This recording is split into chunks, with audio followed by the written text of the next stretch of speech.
A repudiation is a breach that occurs when one party refuses to perform its contract obligations. The repudiating party can cure that breach by rescinding its refusal, but timing is key, as demonstrated in the case of United States versus Seacoast Gas. Seacoast Gas Company entered a one-year contract with the United States government to supply gas for a federal housing project.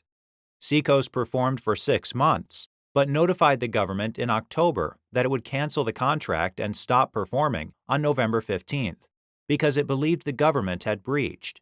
The government immediately informed Seacoast that it would find another supplier if Seacoast maintained its position.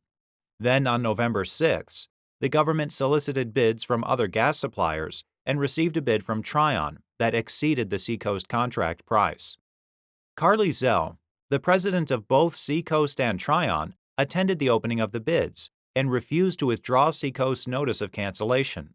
That same day, the government sent Seacoast a registered letter addressed to Zell, stating that the government would accept Trion's bid and sue Seacoast for breach, unless Seacoast retracted its cancellation within 3 days. Seacoast didn't respond by that deadline.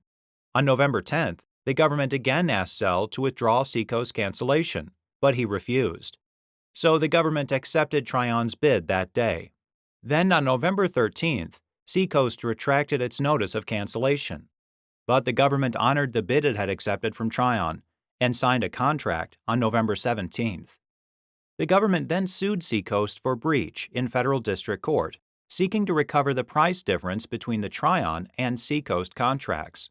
At trial, Seacoast conceded that it anticipatorily breached the contract by sending the notice of cancellation, but argued that it timely cured the breach by retracting before the government signed the Trion contract.